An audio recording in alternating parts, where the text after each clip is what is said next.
Welcome to Bobby Owsinski's Inner Circle. I'm Bobby Owsinski, and this is a show all about music, music production, and the music business. My guest this week is Lara Chapman, who's an award-winning singer-songwriter turned viral vocal coach and the founder of VoxTape Studios.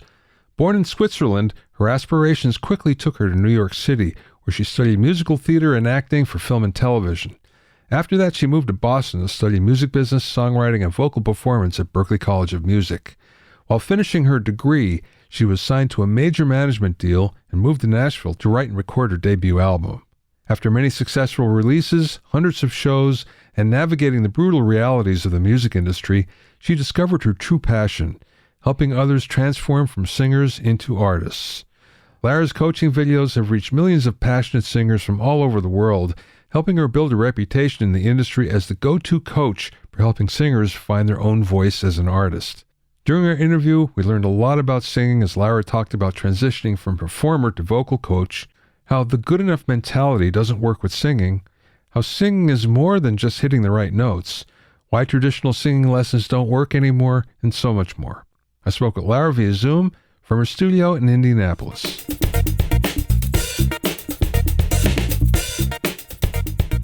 Let's start from the beginning of when you got in the music business. I know you grew up in Switzerland and you went to school there, right? Yes, I did. I only moved to the U.S. for college. But you were in music school in Switzerland as well? Yeah, so in Switzerland, how we do it, like in high school, like we pick a major in high school already. So like you would in college here, we already have majors in high school, and I was a music major with voice as my instrument. Mm-hmm. And then obviously like voice lessons, piano lessons, all that stuff as well. So you've been singing from a young age. Yeah. I started voice lessons when I was 13 already. Or I wanted to start way earlier than that. Okay. But I started when I was 13 because you have to be 13 in Switzerland to take voice lessons if you're going through music schools. If you're going privately with like a private person, then that's a whole other story. But the music school that I went to had a 13 age minimum. So yeah, I started lessons when I was 13. Did you move to the U.S. for Berklee? Ish. So I first went to the New York Film Academy to study musical theater and acting for film and TV. I did that for 2 years in New York. And then I went to Berklee after that because I realized that I don't want to do musical theater. I want to do pop and contemporary music. And you study voice there as well? Yeah, voice, songwriting, and music business. Because, Berklee is so all-encompassing. There's so many different things there.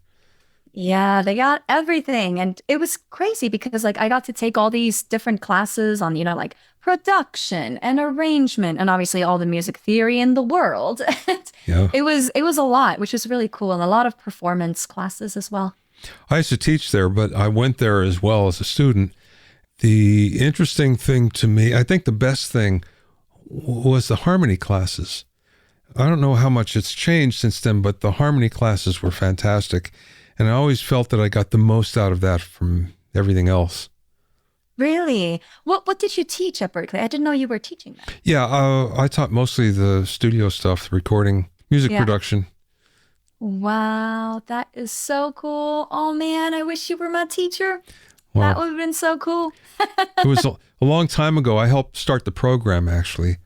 So no, you didn't. It shows how long ago. What did you not do? I feel like you did everything. That is so cool. Yeah, I don't talk much about that, to be honest with you. It's, another lifetime. Yeah, I guess. You've been doing it for a long time. You're a pro. Yeah. But back to you. So after Berklee, then you moved to Nashville, right?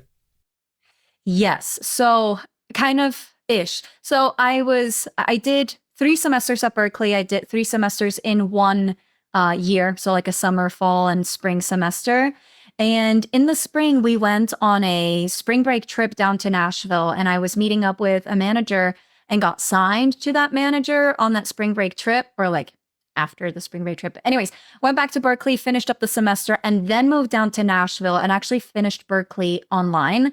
Because my parents were very much like, you have to get a degree. So I was like, all right, I'm going to go get myself a degree. But I finished school online so that I could do the whole like writing, recording, performing, all of that down in Nashville, kind of like at the same time.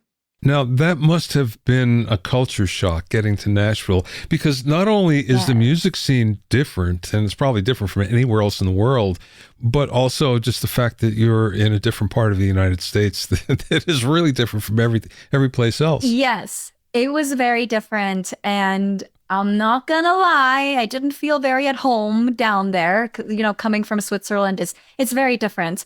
And so, I don't know. Like the people, everyone was very nice and everyone was beautiful, like in Nashville, like all these influencers walking around and these musicians walking around. It was so cool. But it just didn't feel super homey to me, which is probably a big reason why I left Nashville then as well, pretty quickly. I wasn't down in Nashville for too long. I signed just a 1-year lease and I actually broke that early too and left. But that's a whole love story. That's yeah, we don't need to get into that. But anyways, yeah, no, Nashville was super cool, but it just didn't feel very homey to me. But just being around these musicians, and that was kind of like the first time where I was in rooms with, pros, not just like students or coaches, teachers, that type of situation, like mentors. It was like, no, like now I'm in the room with professional, producers and writers. And it was like, oh, okay. It was so cool because I was such a newbie at that point still. Like I learned about it, but I didn't like do it every day, all day. And so being surrounded by all these amazing musicians, artists, producers, just people in the industry, I was like, wow, I am learning so much so quickly. And it was great. I loved it. It was a very humbling experience too. You're like, I don't know if I'm allowed to say something, but obviously it was great. I loved it. I do miss it. I have several friends that moved there and then moved back. And the reason why, and these were very successful people as well. So it's not like they were newbies or anything. They had lots of big credits and they had a hard time breaking in. And he said that you can get a lot of superficial friends, but it's very difficult to actually build relationships there, both on a personal and business level. 3 friends I can think of that got frustrated very quickly and moved back. Okay. So, yeah. Speaking of feeling, at home, you're not the only one, really. Yeah. Oh, interesting. Well, I'm glad because some people are like, hold on, but you live in Indiana now. How is that more like home? And I'm like, well, it's not really, but my new family, my married into family is all here. So that already feels more homey to me. But yeah, no, the people are everything. Okay. So tell me about starting your business then. You then transitioned into giving voice lessons, right? When did you decide that was something that you wanted to do? Well, I kind of fell into it, honestly. So, I was recording, I was releasing original music, I was performing a lot and doing all that stuff. And, as you know, like performing, like it pays, but it doesn't pay great. And you can only perform so much, right? Like you can only do 1 gig a night. You can't do 2 gigs a night or 3 gigs a night. The hourly rate might not be bad, but you can only work so many hours, right? So I was like, all right, I gotta make some money. And I was like, I can sing. So let me try this whole like teaching voice thing. Obviously, just because you can sing doesn't mean you're a good teacher. Very, very, very different things. But I was like, all right, well, hey, there's only one way to learn it. Let's just try it and see if it works. And I was charging very little money because I was like, I'm just learning. I don't really know what I'm doing. And I was very upfront about that as well. But my mom is a teacher. She's a kindergarten teacher, not like a voice teacher or anything like that. But I like to think that I've got the coaching, the teaching gene from her a little bit. And so, yeah, it was basically out of necessity at first. I was like, well, I got to do something to make money. So I started teaching voice lessons. And the more I did it, the better and better and better I got at it. I started understanding the different kinds of voices and how to get a point across and explaining the same thing in many different ways so that I would find a way that clicks with the student, right? And so, the more I did it, the better I got at it and the more joy it brought me as well.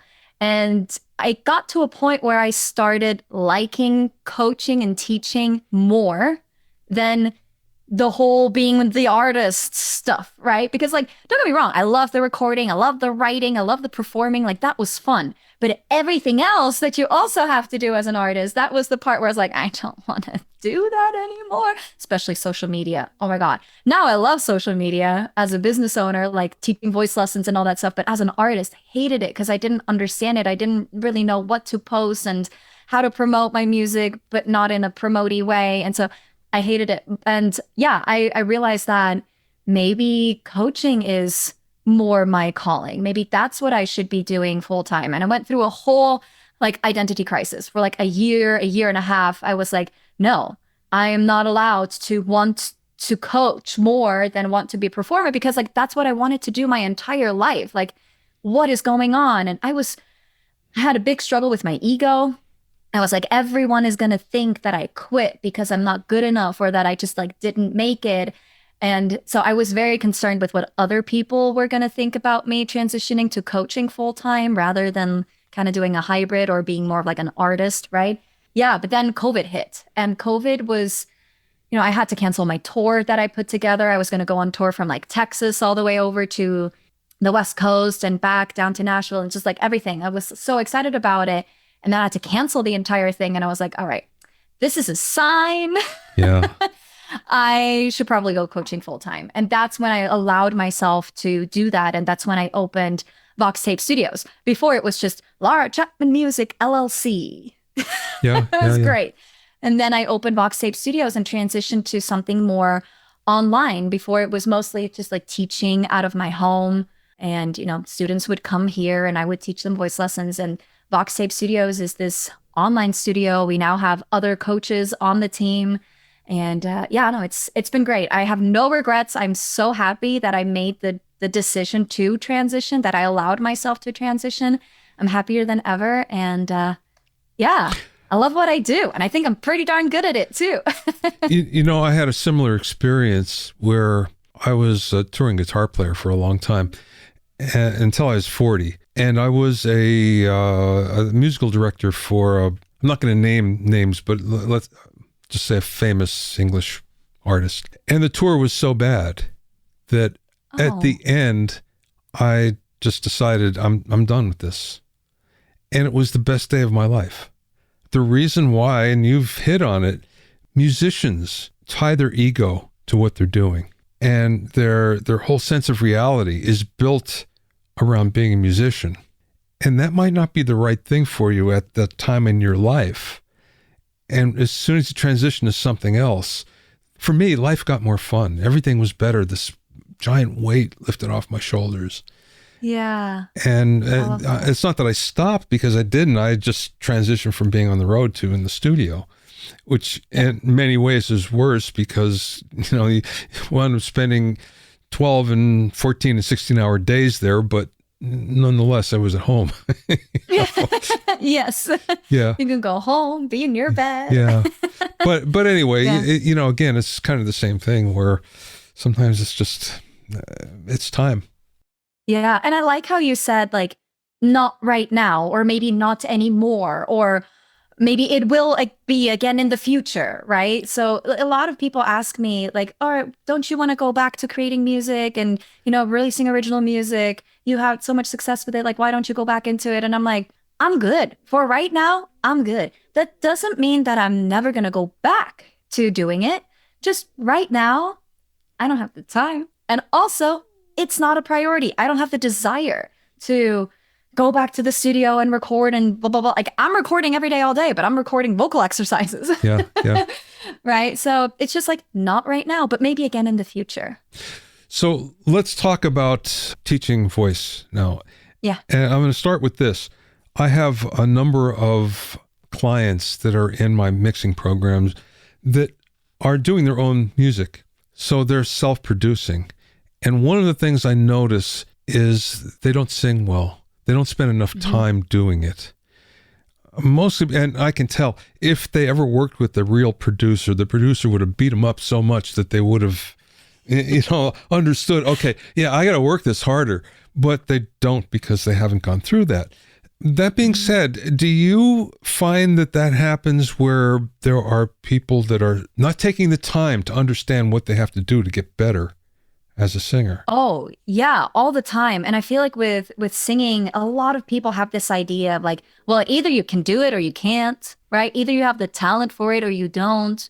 And maybe, in your case, like with your clients, with your students, it's like good enough, right? Yeah, Like I yeah. can sing the right notes at the right time, and then they can use a little bit of autotune and a lot of, the tools that they have as producers to make them sound pretty good, right? Like, okay, good enough. I wish they would. They don't even do that. That's the problem. Well, but here's the thing. All these tools that we have in Pro Tools and Logic and whatever software you use, right, to record, you can only do so much, right? Like if what's going into the microphone ain't that good, it's really difficult to make it sound like, wow, all right, like this is an incredible product. Like, if you watch like Hannah Montana or like any of these like TV shows where they took a crappy singer and made them sound incredible, like that's just not the reality. Yeah, yeah. But yeah, I think with producers, like, people who write their own songs, they produce it, like they do everything themselves. For them, I would say the biggest hang up is like, well, it's good enough. And, I can't really learn to make this any better. It is what it is, and it's got to be good enough.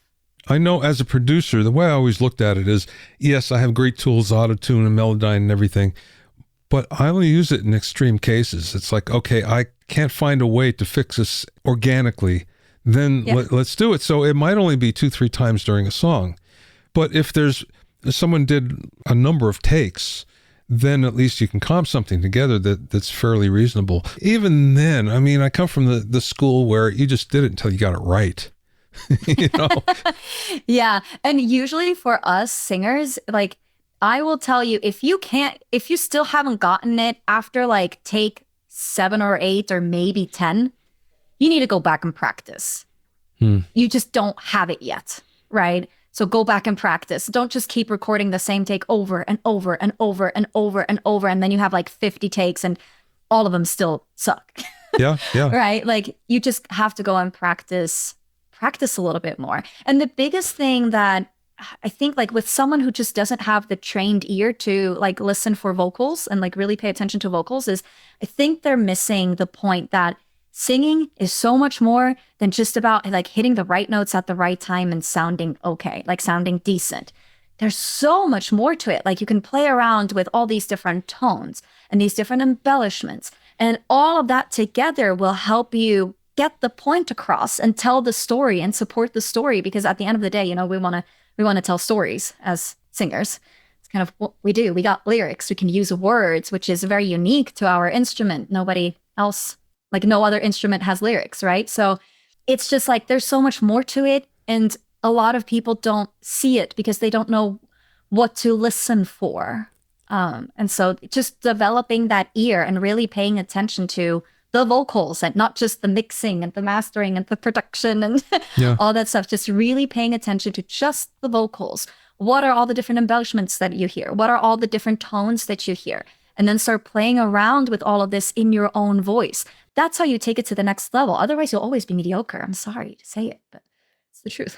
I had the producer for Kelly Clarkson and I think another big famous country star, and he told me that he would regularly do 20 tracks of vocals on both of them. Mm-hmm. And he said it wasn't for pitch or anything like that. No. Yeah. It was for passion. It was taking the best pieces out of all of them, and it had nothing to do so much with the perfect performance. It was all about the extra part. Oh my God, absolutely. Like every time, like when I went into the studio and recorded, like we didn't pick the takes that were the most like perfectly on pitch or sounded the best, even quote unquote, right? Sounded the best. It was the ones where it's like, all right, like you hit us in the feels with this, or this is raw and this is it, right? This is the take. And then we can use a little bit of Melodyne if we need to lift the pitch slightly, right? Mm-hmm. Like that's when those tools come in to just kind of like shape the diamond just a little bit if we need to, right? Yeah. But it's always like the rawness, the emotion. That's what we're looking for. But if you If you're so focused on just sounding good and hitting the right notes at the right time, then all of that gets lost. Yeah. Pitch, passion, pocket, 3 Ps. Pitch, passion, pocket. I like it. I love that you're saying pocket too. Rhythm is something that we work on all the time, and phrasing. Just like really making sure you feel in sync with the music, the groove is there, you're in the pocket, in sync. All of that is so important, and many, many, many people miss it.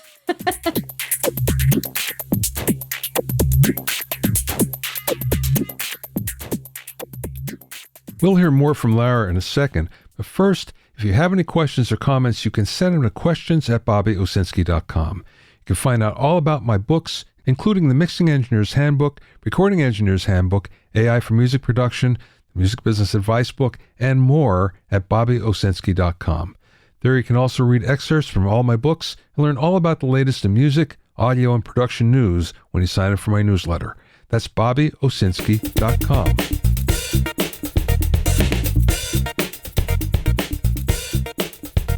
I saw something on your website that I found intriguing. Traditional singing lessons don't work anymore. Why is that?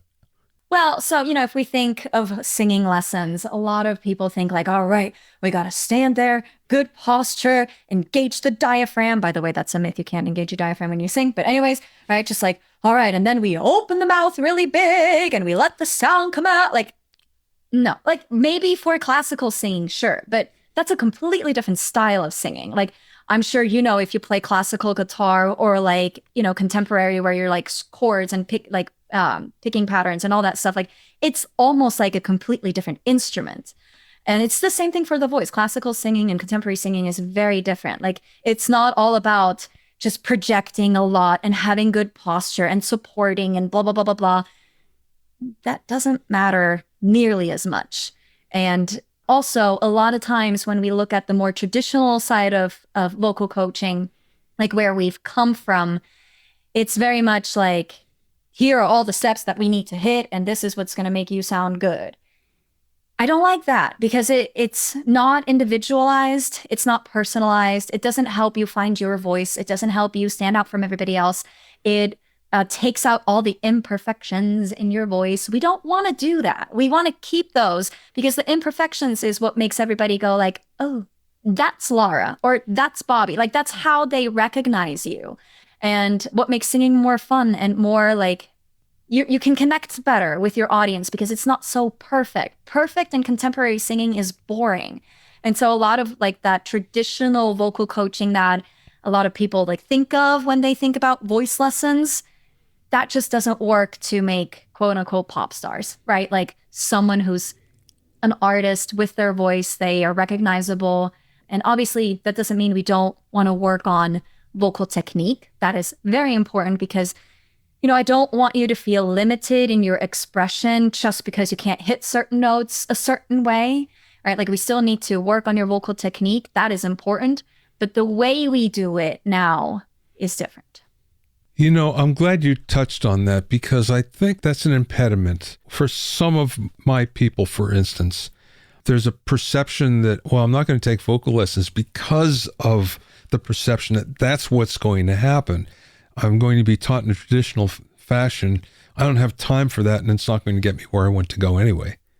Well, yeah, if you're taking classical voice lessons, maybe, right? Yeah. Or if you're taking voice lessons with someone who's like really traditional, sure. But with any contemporary coach, that really hopefully isn't the case.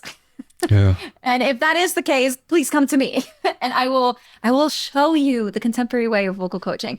No, really, like it's not about making you sound perfect. It's not about, just taking out all the imperfections and whatnot. It's really not about that at all. It's much more collaborative. Like, I want to know what it is that you want to learn. And I want to know what you feel like you do well and what makes you stand out from everybody else. And if you don't know, let's explore it together, right? And not like me telling you this is what we're going to do and that's it. That's the end of that, right? No, it's way more collaborative because at the end of the day, it's important to me that we get you to your goals, not the goals that I have for you. Very, very different story sometimes. You just mentioned that sometimes you get people that don't know where they want to go. Does that happen often? Yeah, no, absolutely. Like they're very lost. They're like, I love singing and I love everything. What do I do? Right? I'm like, all right, well, let's have a listen. Let's see, what comes naturally to you, what comes easily to you. What are the areas of your voice that we need to work on a little bit more? Are there any quirks about your voice that stand out to me? And then we'll just have a conversation about it and be like, all right, here's what I hear. What do you think about this? Would you agree? Have you heard, like, what have other people told you? Have they said like, oh yeah, they hear the same things that I'm hearing, or is it completely the opposite, right? It's just like exploring. So describe your program then. My program, well, that's difficult to describe because it's different for everybody. Okay. Right. So if we have someone who's more of a hobby singer, they just want to, maybe start doing some open mic nights or maybe join a band, but they just want to do this for fun. It's a very different approach than when I have someone who's coming to me and is like, I'm going to be the next Joan Jett because I'm currently working with the friggin' next Joan Jett, but obviously like not the next, but like similar. But anyways, she's amazing, but she wants to be a rock star, right? So very different approach. But in general, the important things to me, the things that we always pay attention to is making sure that your vocal technique is sustainable so that whatever it is you're doing, you're not accidentally hurting yourself and running into vocal issues in a month from now, in a year from now, in 10 years from now, right? Like we want to make sure it's sustainable because once you release all this tension, singing feels good, everything changes in your tone. Like your tone opens up, you will be able to increase your range. You'll be able to play around with different tones and different embellishments. That's when it becomes like really fun. So we got to make sure that the technique underneath everything you're doing is solid. And then obviously the whole like, all right, now that we've got that covered, let's make sure we're not losing the character. Let's make sure we're bringing that back in, or we make more of it, right? So that you become really recognizable. And the whole musicality aspect of it is huge for me, right? So again, like you said, in the pocket, like that whole groove work, all of that phrasing, playing around with that. Stevie Wonder, by the way, is a masterclass on phrasing. Oh my goodness. Genius. So yeah, like it's a combination of the vocal technique and the artistry and the musicality, I would say. What do you do for somebody that wants to sing but feels self-conscious about doing it? All the things that I just said, pretty much. Okay. Like a lot of singing is mental. I would say probably 80 to 90% of singing is mental. So we absolutely need to address the mental aspect of singing. And, in a first lesson, I always have you sing something that you want to sing, right? Any song you want. I don't care what it is. If it's Happy Birthday, great. Let's do it. If it's like some sort of rock song, great. Like whatever you enjoy listening to, whatever you enjoy singing, that already helps people feel a little bit more at ease instead of me just being like, I want you to prepare X, Y, and Z, right? Then it's already like, now we're going by my book. Like, no, again, I want this to be a collaboration.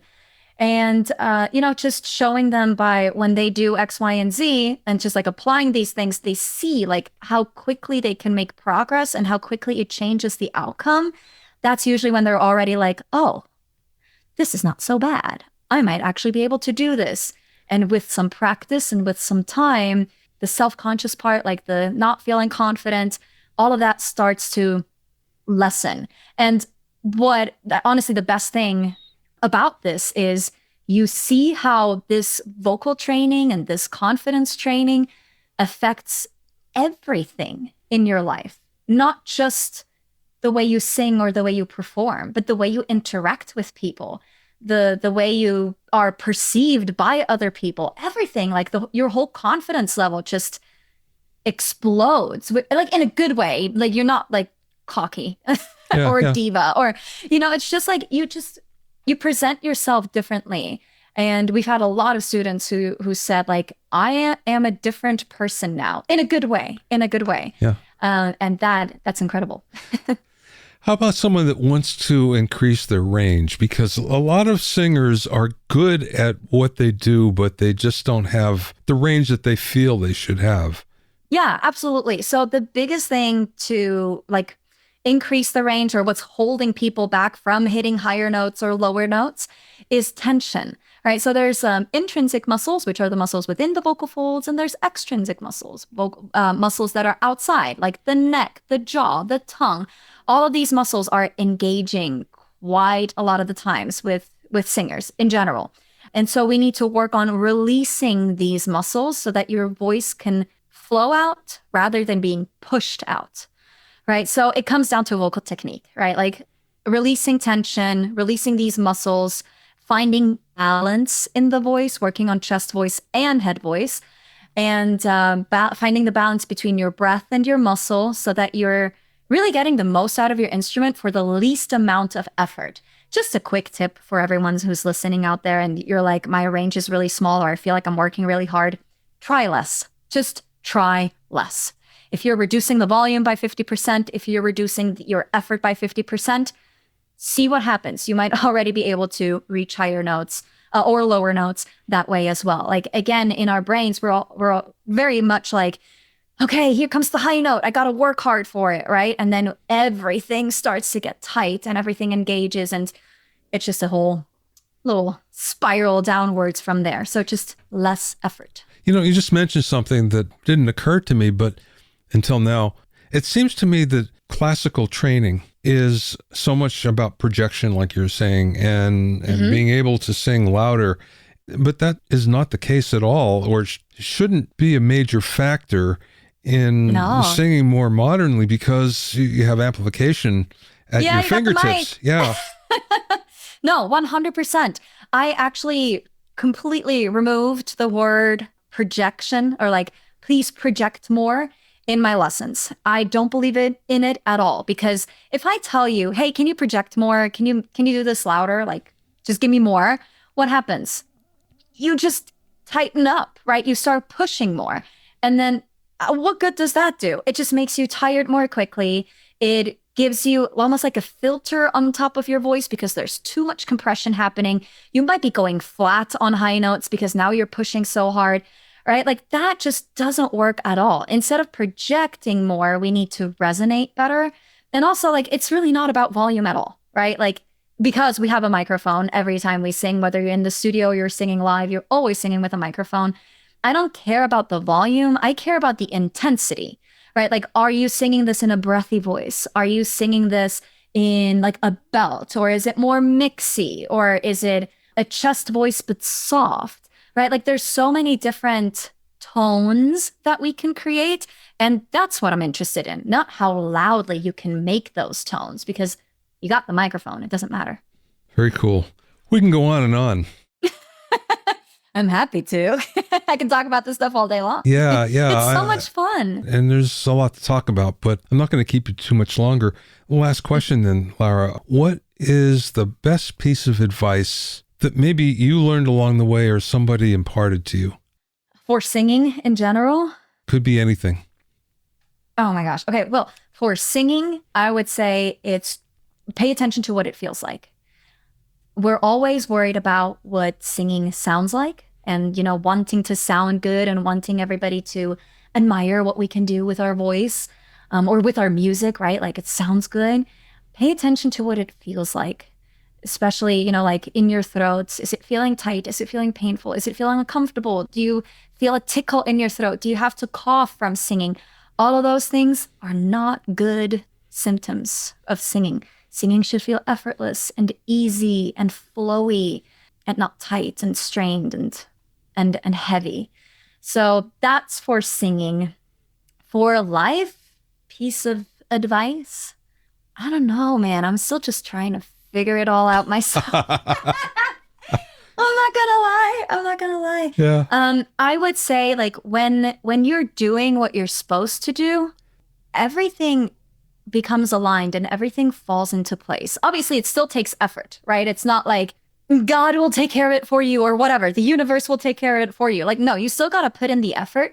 But when you're on the right path, you know. Oh, I love that. That's great. Okay. How can people find you?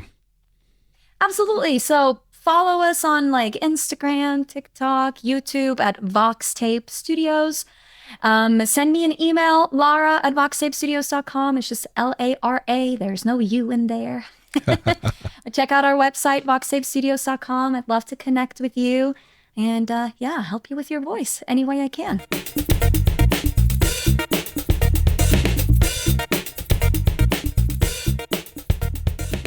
Thanks for listening and being in my inner circle. Remember, if you have any questions or comments, you can send them to questions@bobbyowsinski.com. You can also learn all about the latest in music, audio, and production news when you sign up for my newsletter at bobbyowsinski.com.